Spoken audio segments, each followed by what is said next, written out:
रामचन्द्रपरब्रह्मणे नमः। श्रीगुरुभ्यो नमः। श्रीमात्रे नमः। श्रीगणेशाय नमः।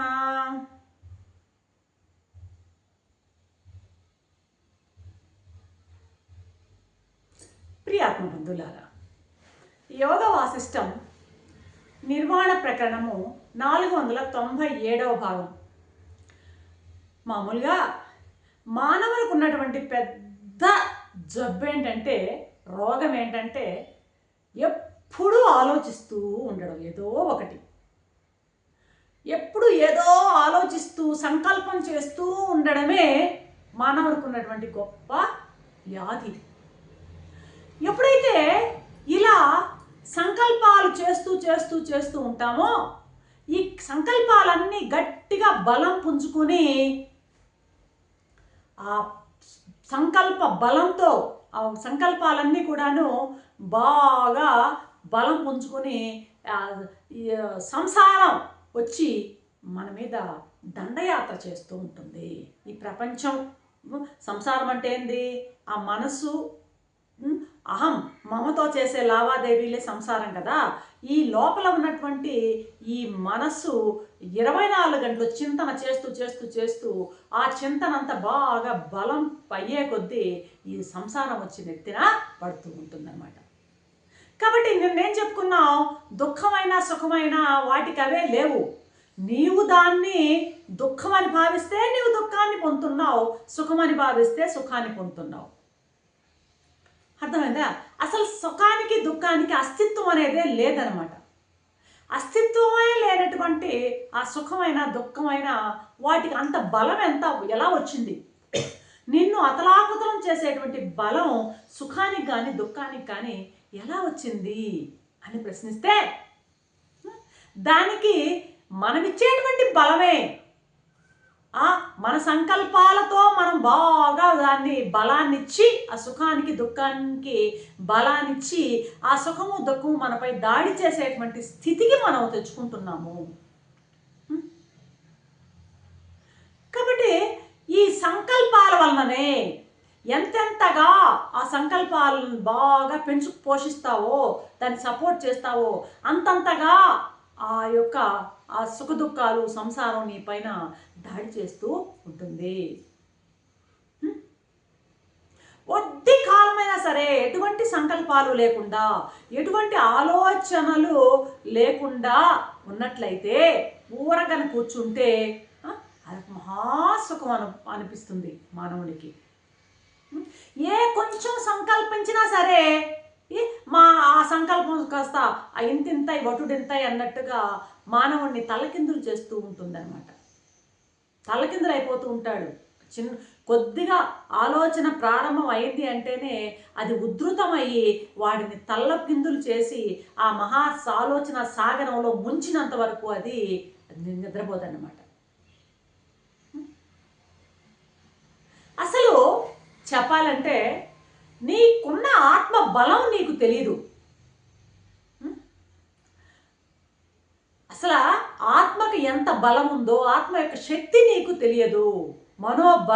ఆత్మ యొక్క దాని యొక్క అసలు స్వరూపం నీకు ఎరిగిన వాడివైతే దాని బలం వచ్చి అనంతము, అది సర్వశక్తివంతము, సర్వజ్ఞము, సర్వవ్యాపకము, సమస్త శక్తులు దానిలోనే ఇమిడి ఉన్నాయి అని నీవు తెలుసుకుంటావు.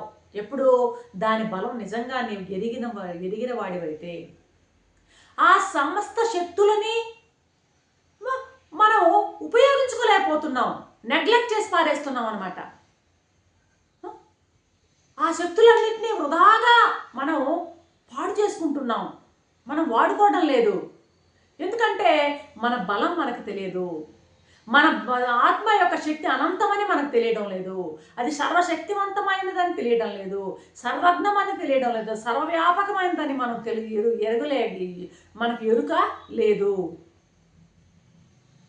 అయితే సద్గురువు సత్శాస్త్రము అప్పుడప్పుడు మనకేం చేస్తాయంటే దాన్ని గుర్తు చేస్తూ ఉంటాయి. నీ యొక్క ఆత్మశక్తిని గుర్తు చేస్తాయి. ఎవరు? సద్గురువు సత్శాస్త్రము.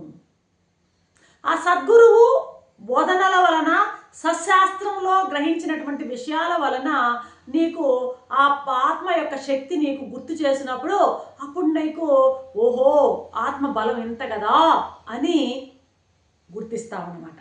అర్థమైందా? ఎవరు గుర్తింపజేస్తున్నారు? ఇది సద్గురువు, సత్శాస్త్రం అన్నమాట. ఇది సాధన.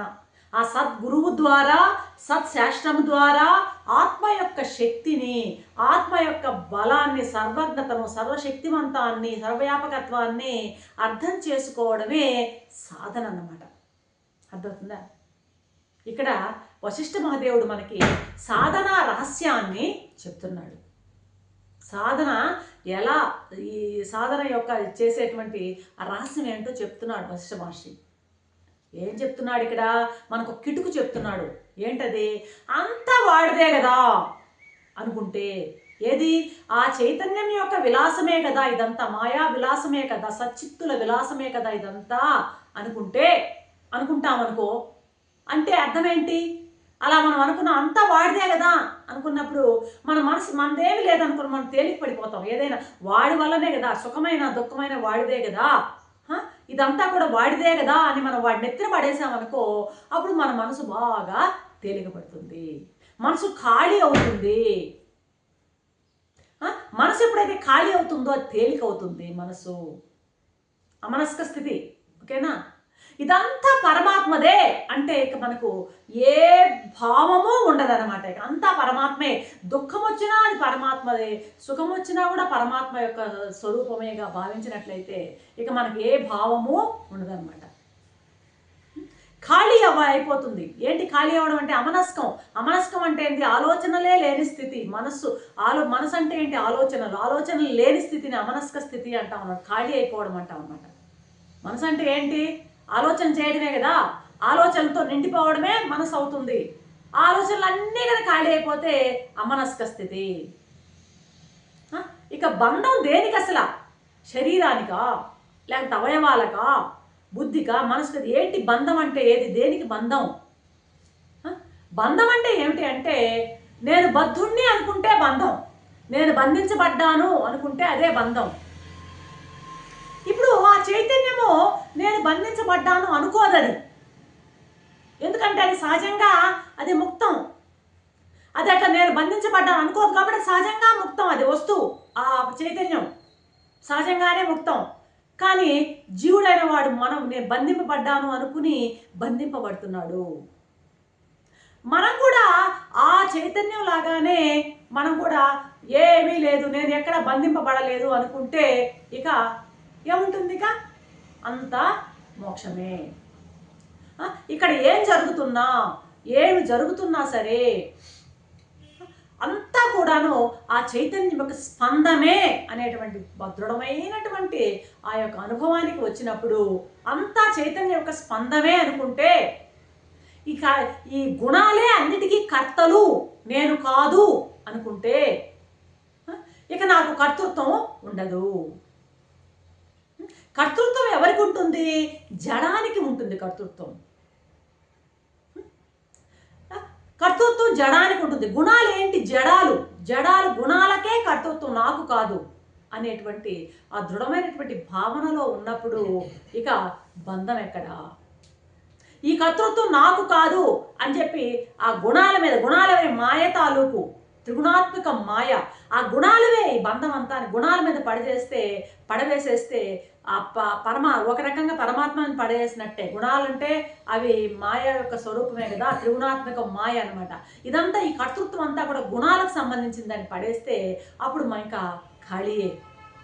అంతా పరమాత్మ పడేటువంటి పాటే, పంతా పరమాత్మ పడేటువంటి పాటే. ఇది పరమాత్మ పాటు కానీ నాది కాదు.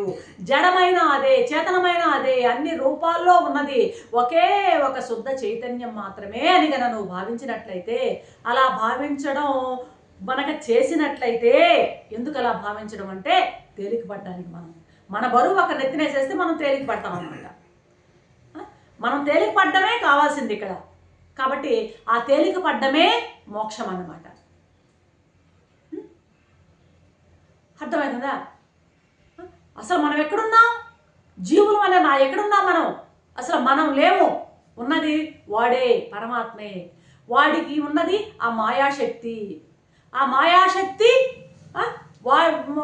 మాయాశక్తి ఆడేటువంటి విలాసమే ఇదంతా, ఈ సంసారం అంతా అనేటువంటి ఆ దృఢమైనటువంటి భావనలో నీవు ఉన్నట్లయితే నువ్వు బాగా తేలిక పడతావు అని ఉపదేశం చేస్తున్నాడు.